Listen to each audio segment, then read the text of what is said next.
কাকড়া ব্রিজ বা শালসা ব্রিজ কেন বলে জানা নেই, তবে স্থানীয়রা এই জায়গাটিকে এই দুই নামেই চেনে। এখানে ছোট একটা ব্রিজ আছে, ওটা পার হলেই সমুদ্র দেখা যায়। এই ছোট্ট ব্রিজটি কাঠের তক্তা দিয়ে বানানো, বেশ সুন্দর। ব্রিজ পার হলেই ঝাউবন। মোনা তো বেশ খুশি। মিনহাজ মেয়ের হাত ধরে ব্রিজ পার করিয়ে দিল। বাবা মেয়ে অনেক রকম পোজ দিয়ে ছবি তুলেছে।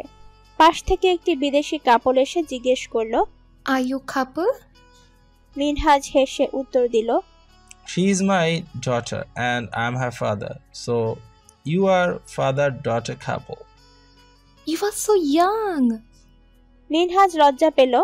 এবার মেল ফরেনার বলে উঠল, তোমাদের দেখে খুব খুশি হলাম। বুঝলাম ভাঙা ভাঙা বাংলা পারে। মেয়েটা জিজ্ঞেস করলো, হ্যালো বেবি, তোমার নাম কি?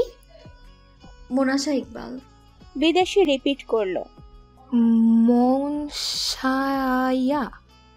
মেয়েটা এমন অদ্ভুত অ্যাকসেন্টে নাম উচ্চারণ করলো, মোনার খুব হাসি পেল। মনে হলো যেন মশা বয়েছে। মিনহাজ মোনা ডাকতে বললে ওরা ডাকলো মনা। তাও বাবা, মশা থেকে হাজার গুণ ভালো। ওই কাপড়টা আর মিনহাজরা বিচের সামনে কিছুক্ষণ বসলো। এখানের বিচটা নামার জন্য উপযুক্ত নয়। ওরা কিছুক্ষণ থেকে চলে আসার প্রস্তুতি নিল। আবার ব্রিজ পার হয়ে এলো। মোনা কিছু একটা দেখে বাবার হাত ধরে টেনে নিয়ে গেল। সবুজ টমেটো আকৃতির এই ফল খাওয়ার বায়না ধরলো। মিনহাজ ভ্রু কুচকে ধৈর্য ধরে দেখছে এটা কি জিনিস। ফলটা কেটে এতে লবণ, মরিচ, চিনি, কাসুন্দি দিয়ে দিল। সব মিশিয়ে মোনার হাতে নিল। দাম নিল 50 টাকা। মিনহাজ মেয়ের দিকে তাকিয়ে বলল, আমাজান, একটা টমেটো 50 টাকা। বাপ রে! বাবা, এটা প্যাশন ফ্রুট। স্থানীয়রা ট্যাং ফল, আনারকলি এগুলো বলে। তুমি টমেটো বলছো কেন? একটু টেস্ট করবে? ইয়াম্মি কিন্তু অনেক।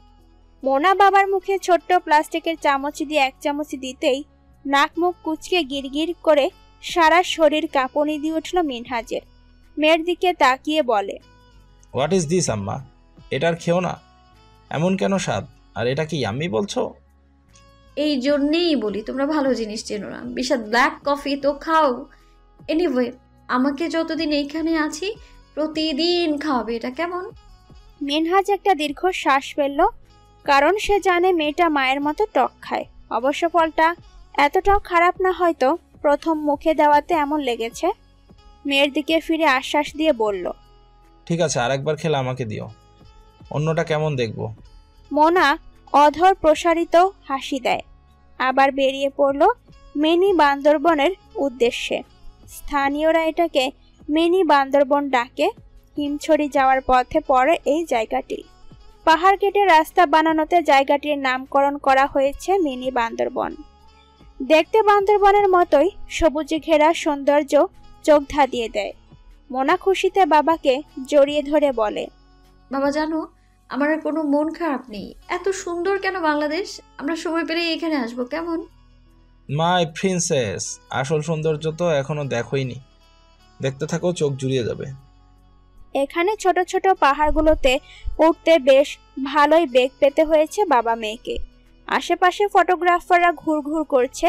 মিনহাজ সাথে নিজের ডিএসএলআর নিয়ে আসাতে কাউকে প্রয়োজন হয়নি।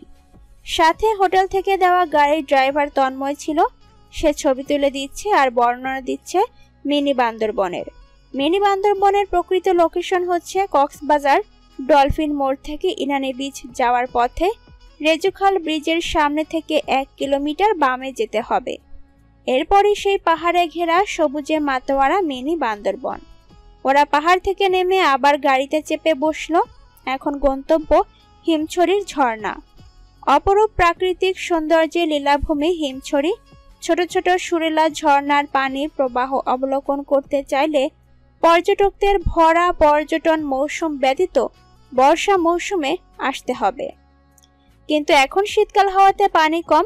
চারপাশটা এত মোহনীয়। ইট পাথরের শহর ছেড়ে এত কাছ থেকে প্রকৃতির সান্নিধ্য পেয়ে মন আজ খুবই সতেজ। ভিজতে পারলে হয়তো আরো ভালো লাগতো, কিন্তু অতিরিক্ত কাপড় নিয়ে আসেনি, তাই ভেজার কথা মাথা থেকে বাদ দিয়ে দিল। মোনার চোখ বন্ধ করে মনে হলো কতদিনের পিপাসার্ত মানবী প্রকৃতিতে সুখ সন্ধানে বের হয়েছে। মোনা চোখ খুলে বাবাকে বলল, বাবা, সুখী হতে কি লাগে? মিনহাজ মেয়ের কথায় মৃদু হেসে বলে, তোমার মতো একটা লিটল ফেরি, তোমার মায়ের মতো কুইন, আর আমার মতো একটা অসুন্দর বাবা। বাবা কি বলো এসব? আমি ওটা শুনতে চাইনি। আচ্ছা বাবা, আমি জানি আমার সুখ কিসে, কিন্তু সেই সুখ অধরা, স্পর্শের বাইরে, কাছে পেতে অনেক দ্বিধা। কারো কোনো ক্ষতি না করে সেই সুখ যদি আমি অর্জন করি, সেটা কি খুব অন্যায় হবে? মেয়ের কথায় মিনহাজ তড়াক করে তাকালো, কারণ এই মেয়ে ভয়ঙ্কর পথে পা বাড়াবে বলে জানতো মিনহাজ, কিন্তু আন্দাজ করতে পারছে না। আবার পরক্ষণে মাথায় এলো টিনএজ সামলাতে গেলে অনেক নমনীয় হয়ে বোঝাতে হবে। এমন সময় কত উদ্ভট চিন্তা মাথায় আসবে, এটাই যেন স্বাভাবিক, বরং না আসাটা অস্বাভাবিক।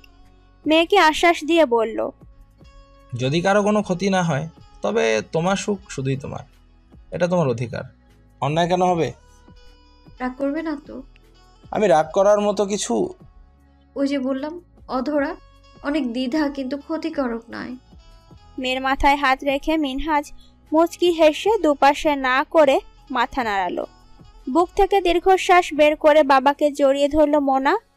চোখ দিয়ে দুফোঁটা অশ্রু যেন ঝরলো, বুঝতে পারল না। মোনা জানে কিছু জিনিস নিষিদ্ধ, সে যদি চাওয়ার পর না পায় কি করে সামলাবে নিজেকে। নিজের গণ্ডি থেকে বের হয়ে অনেকটা ফ্রেশ লাগছে। হিমছড়ি থেকে সোজা ফিরে এসেছে ওরা। সন্ধ্যা হয়ে যাচ্ছে, এদিকটা রিস্কও হতে পারে। আগামীকাল বাকিটা স্পট ঘোরা যাবে। রাতের কক্সবাজার ভয়ঙ্কর, তাই ওরা ফিরে এসে হোটেলে ঢুকলো নাস্তার জন্য। হালকা নাস্তা সেরে রুমে কিছুক্ষণ রেস্ট নিল বাবা মেয়ে। মায়া ফোন দিয়েছে, মোনা মায়াকে সব খুলে বলেছে কি কি হলো। মিনহাজ অফিসের কাজ করছে ল্যাপটপে বসে। ওরা কলাতলি 2 দিন থাকবে।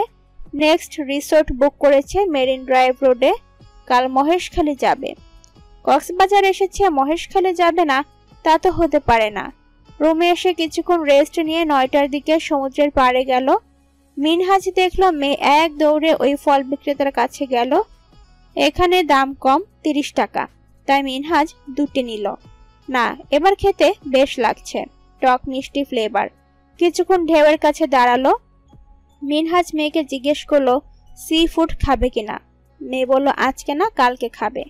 আজকে শরীর টায়ার্ড, এনজয় করতে পারবে না। ঝালমুড়ি, ফুচকা, রোলার আইসক্রিম খেলো ওরা। মিনহাজ মেয়েকে বলল, আম্মা আপনি খুশি?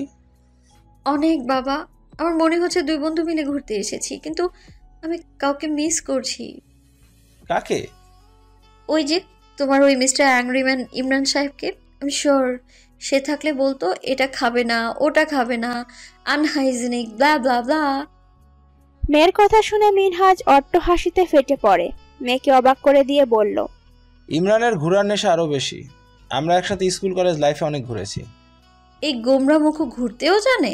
বাবা মেয়ে সব নিয়ে গল্প করতে করতে প্রায় রাত 11টা বেজে গিয়েছে। বিচের সামনে ঠান্ডা হিম শীতল বাতাস। মোনা কিছু মুক্তার গয়না দেখছে। মিনহাজ ফোনে কথা বলতে বলতে ভিড় থেকে সরে দাঁড়ালো। পাশ ফিরে দেখে মোনা নেই। আশপাশটা ভালো করে চেক করে দেখে কোথাও নেই। ছবি ধরে সবাইকে জিজ্ঞেস করলো। উপায় না পেয়ে হোটেলে ফোন দিল মোনা গিয়েছে কিনা জানতে। যায়নি শুনে চিন্তায় পড়ে গেল। ইমরানকে ফোন দিল মেসেঞ্জারে। কক্সবাজার থানায় পরিচিত এসপি আছে ওর, কিন্তু রিং হয়ে ইমরানের কল কেটে গেল। মিনহাজ চিন্তায় অস্থির। মেয়ে ছাড়া তার আর কেউ নেই। ছোট্ট মোনা কক্সবাজারের কিছুই চেনে না। ইমরান কল ব্যাক করলে মিনহাজ কেঁদে উঠে বলল, দোস্ত আমার মেয়ে মোনাকে পাচ্ছে না। ইমরান একটা বড় নিঃশ্বাস নিয়ে বলল, হোটেলে আয়, আমি দেখছি। মিনহাজ একটা রিক্সা নিয়ে হোটেলের সামনে চলে গেল। গিয়ে দেখে ইমরান দাঁড়িয়ে আছে রিসেপশনের সামনে। বন্ধুকে পেয়ে আবেগে জড়িয়ে ধরে কেঁদে দিল। ইমরানকে এই মুহূর্তে এখানে দেখে চমকালো। মেয়ের টেনশনে প্রশ্ন করতে ভুলে গিয়েছে মিনহাজ। এর মধ্যে হোটেলের সামনে কয়েকজন পুলিশ চলে এসেছে। একসাথে সবাই বেরিয়ে মোনাকে খুঁজতে গেল। পুরো সুগন্ধা বিচের আশেপাশে সব জায়গায় খুঁজে পেল না। খুঁজতে খুঁজতে লাবণী পয়েন্টের দিকে গেল সবাই। মিনহাজ বলে, এত দূর একা আসবে কিভাবে? ও তো জানেই না এখানে লাবণী পয়েন্টে আছে। কথা কম বল, ও জানে না ঠিক আছে। জব্বার তো জানে। তোর কি একবারও মনে হয়নি ফ্লাইট উড়িয়ে মালয়েশিয়া থেকে আমি এখন এখানে কেন এসেছি? সকালে ফোনে কথা বলার সময় যখন জব্বার তোর সামনে ছিল, তখনই আমি জানতে পারলাম জব্বার কক্সবাজার। এক মুহূর্ত দেরি না করে টিকিট কেটেছি। তুই একা থাকলে চিন্তা হতো না। সাথে মোনালিসা ছিল। ওর মোনালিসাকে করা বিশ্রী উক্তি আমি শুনেছি ফোনে মিনহাজ। লাবণী পয়েন্ট এদিক সেদিক সবাই মিলে খোঁজা শেষ করে হঠাৎ ইমরানের চোখ পড়ল কেউ একটা কোনায় বসে গুটিসুটি হয়ে কাঁদছে। ইমরান একটু এগিয়ে গিয়ে দেখে মোনা। সামনে গিয়ে ডাক দিল, মোনালিসা। মোনা ইমরানকে দেখে ভূত দেখার মতো চমকে উঠল। দৌড়ে এসে ইমরানকে জাপড়ে ধরল। ইমরান দুহাত দিয়ে শক্ত করে আগলে রাখলো, মাথায় হাত বুলিয়ে দিচ্ছে। স্বাভাবিক করার জন্য মেয়েকে বলল, look fair lady, don't Cry. কি হয়েছে? তুমি এখানে কি করে এলে? এটা তো অনেক দূর। মোনা কাঁদতে কাঁদতে বলল, বাবার কাছে যাব। ইমরান আর কথা বাড়ালো না। মেয়েটা ভয় পেয়ে গিয়েছে, বুঝতে পারেনি। এরপর ওকে নিয়ে সামনে অগ্রসর হলো। নিজের হাতের মুঠোয় শক্ত করে ছোট্ট হাতখানা ধরলো যেন পালিয়ে না যায়। মোনা পরিচিত আশ্রয় পেয়ে আঁকড়ে ধরলো বলিষ্ঠ অমসৃণ হাতটা। ওর এখন মনে হচ্ছে আর কারো সাধ্য নেই ওকে এই বাঁধন থেকে মুক্ত করার। সেই শান্তি বাবার পার সবচেয়ে বড় আশ্রয় কেন ইমরান সাহেবকেই মনে হচ্ছে। বেশি দিনের পরিচিত তো নয় ইমরান সাহেব, এই মানুষটাকে মোনার চাই। মিনহাজ মেয়েকে দেখে দৌড়ে এসে বুকে টেনে নিল। হোটেলে ফিরে মোনা রুমে গিয়ে ফ্রেশ হয়ে নিল। ইমরান পুলিশদের বিদায় দিল, আপডেট জানাবে বলল। এমনই একটা জিডি করবে আগামীকাল, তা জানালো। বাইরে থেকে রাতের খাবার নিয়ে আসলো ইমরান। মিনহাজের রুমটা অ্যাপার্টমেন্টের মতো, ডাবল রুম, একটা বেলকনি। ইমরান সহ বসে রুমেই রাতের ডিনারটা সেরে নিল। মোনা কেঁদে গাল ফুলিয়ে ফেলেছে। মিনহাজ মেয়েকে প্রশ্ন করলো, আম্মা গেলেন কিভাবে এত দূর? আমি যাইনি সকালে। তুমি যে লোকটার সাথে কথা বলে উনি এসে কথা বললো আমার সাথে। এরপর আমাকে বললো তুমি নাকি বলেছো আমাকে নিয়ে যেতে। তুমি একটু সামনে গিয়েছো। আমি ভাবলাম তোমার পরিচিত। এত কিছু তো বুঝিনি। আশেপাশে তোমার চোখ বলি খুঁজলাম আমি, কিন্তু পেলাম না তো। তাই ভাবলাম উনি পরিচিত, ওনার সাথেই যাই। কিন্তু উনি আমাকে ওই বিচের সামনে নিয়ে গিয়ে কোথায় যেন চলে গেল। কত ডাকলাম, কেউ এলো না। কতগুলো বখাটে ছেলে এমন করে তাকাচ্ছিল, আমি ওখান থেকে সরে এলাম।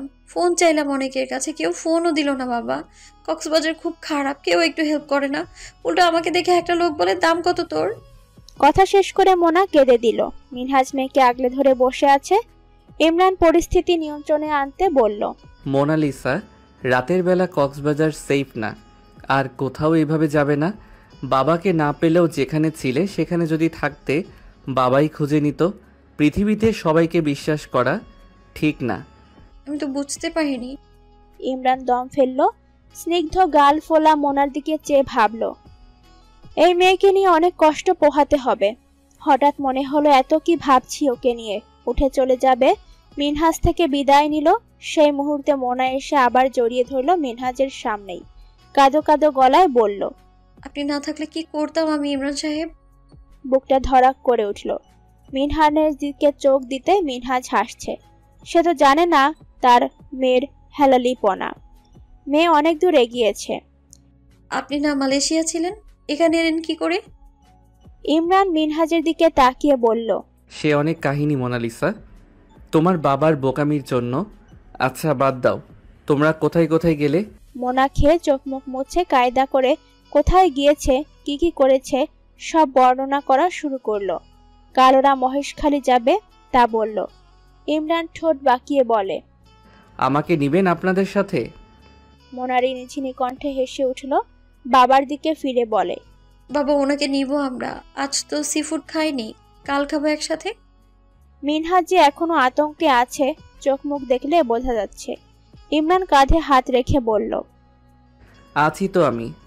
তোর মেয়েকে কক্সবাজারে সেফ রাখার দায়িত্ব আমার। আল্লাহ ভরসা এত চিন্তা করিস না।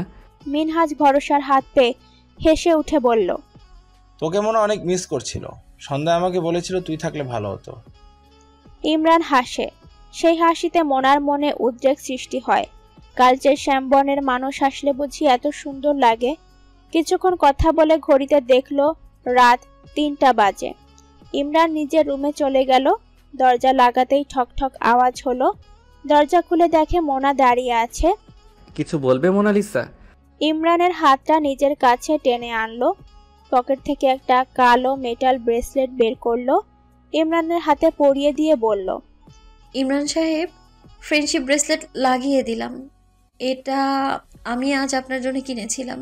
এটা কিনতে গিয়েই তো হারিয়ে গিয়েছি। আজ থেকে আপনি আমারও বেস্ট ফ্রেন্ড। অনেকগুলো থ্যাংক ইউ। ইমরান হাতের ব্রেসলেটের দিকে তাকিয়ে মুচকি হাসলো।